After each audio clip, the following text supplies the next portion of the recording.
how about now?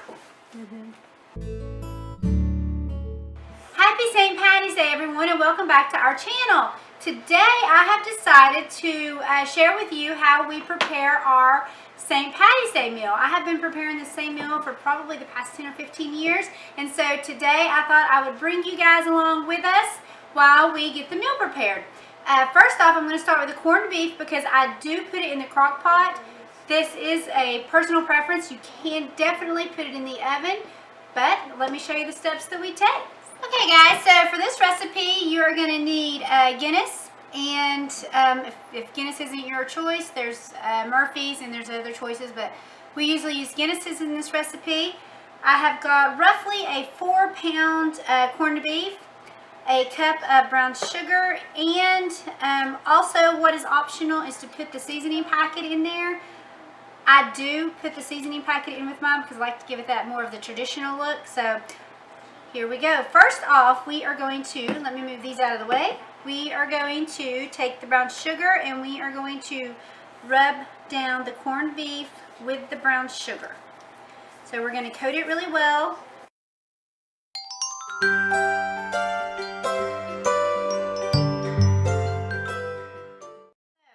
This coated really well. There's still just a little bit of brown sugar left in there. I'm just going to leave that just because I think it's going to be sweet enough with what I've put on there.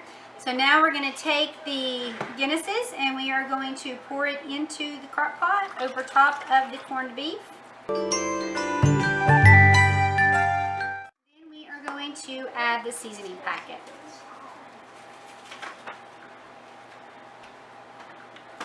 So now that we have this in the crock pot, we are going to start our time for 8 hours on low. And while this is going, I'm going to be starting our Guinness's and chocolate cheesecake. Ooh, how about now? Flip. All right, so I am back now with Luke. He is my baker, right? With messed up hair. He's had a hat on today. It's a hat kind of day. Anyway, we are going to make the Guinness and chocolate cheesecake, right? So it's what I'm going to do so you guys can see it better is we'll aim the camera down at what we're doing. But basically we are going to start with some crunch stuff. I used my food processor and I blended up. You want to show them? That's literally the band. Okay, that's literally the brand. A cup of ground up chocolate graham crackers, and then a fourth of a cup of butter. So we are going to melt the butter. How could you forget the name of butter? I don't know how I could forget the name of butter. So we are going to melt this butter, and then we are going to get our hands dirty in some, what's this stuff called? Butter. Honey made. Chocolate graham crackers. And then that's going to be the crust, and that's going to be the crust to our cheesecake. So we'll start with that, and then we will walk you through the rest of it, right? All right.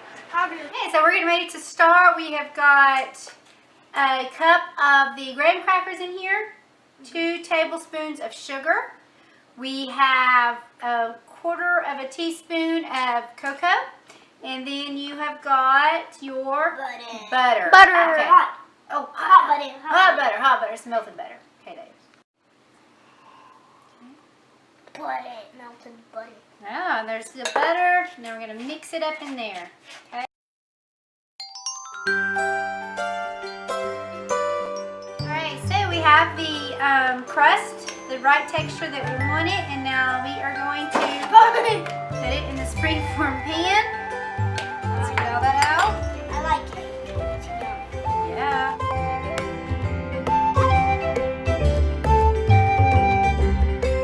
We are continuing to mash this. You want to tell me? Yeah. Let's get her quiet.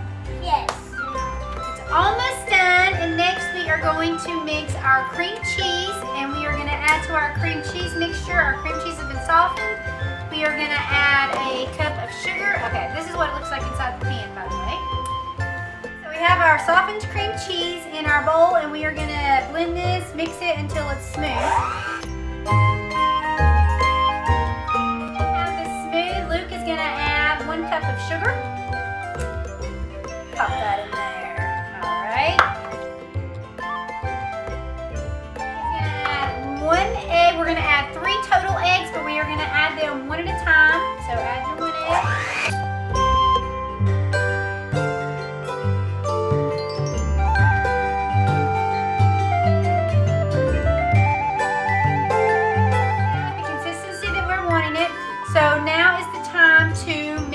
chocolate.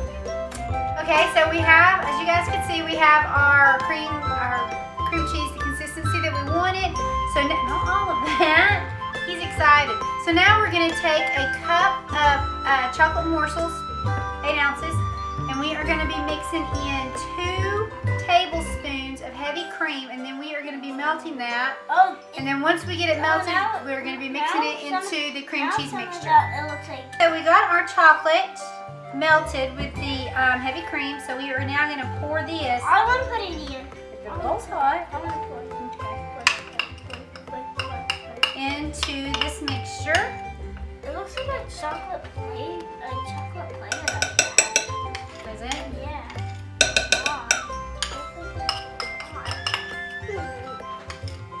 And then we are going to beat this for just a second. I remember what that smells like. Chocolate Play-Doh. We have this mixed up. We are now going to put in a cup of sour cream. That's a cup, a whole cup. Want enough sour cream in there?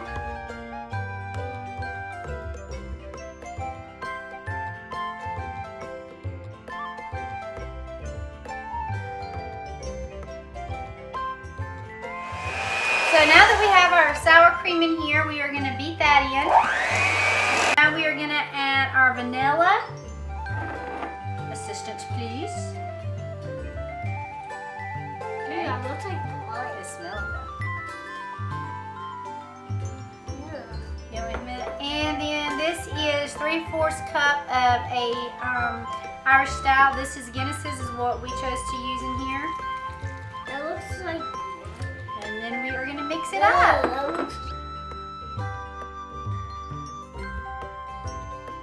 Okay, so we got our consistency the way we want it. Now, one thing I want to point out is this is a little thinner than what a normal cheesecake consistency usually is, but it sits up just fine. So we are going to pour this into the springform pan. This makes it go faster a lot. Okay, so we have it in our springform pan, and I'm going to go put it in a cookie sheet in a water bath in the oven, and I'm going to let it cook. What do you think? A water bath. He gets to have a bath.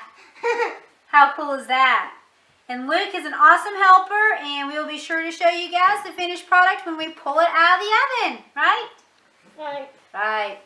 So guys, I did want to mention really quick, my helper is off doing something right now. He's waiting on his cheesecake to cool. However, I did put this in a water bath. Is what I do is I'll just choose my cookie sheet, and then I put just a little bit of water in it, and then you wrap this in foil.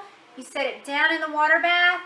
I let this cook for about 50 minutes, and then what I always do with any cheesecake is once it has finished cooking, I cut the oven off, I crack the oven door, and I actually leave the cheesecake sitting in the oven for a good hour.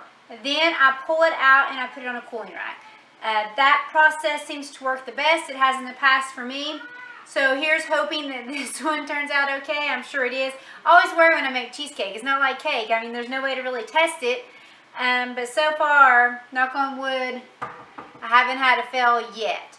But anyway, I'm going to let this cool, and then when it comes time to cut it open, we will be sure to show you guys exactly what it looked like, and I'll also let Luke chime in on how he thinks it tastes, because this is his first time that he's going to be actually trying this. He's he likes cake, he likes his normal stuff. So anyway, I just wanted to be sure and let you guys know exactly how we do this as far as the water bath and wrapping it in foil and stuff. Okay, so the corned beef is... Okay. The corned beef is done, so I'm going to take the corned beef out, and then we're going to transfer with my lovely assistant. Excuse me, I need you. I'm going to have him transfer the juices from the corned beef over to the stock pot, and then I'm going to be putting the vegetables in that. So I'm going to get the corned beef out.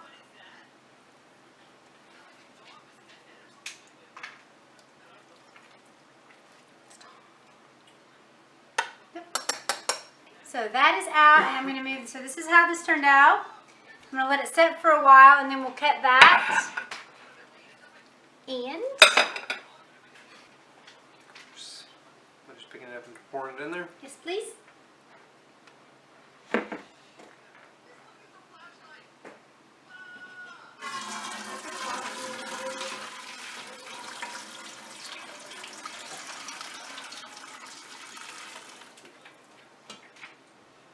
Thank you.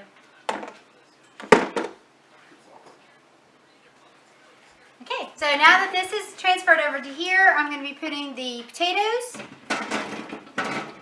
and the cabbage, and then I'm going to just let that cook for a little while, and then it'll be ready. All right, everyone, so the meal is finally finished, and here is the cabbage and the potatoes and the corned beef, and it just came out, and then Luke's dessert looks beautiful.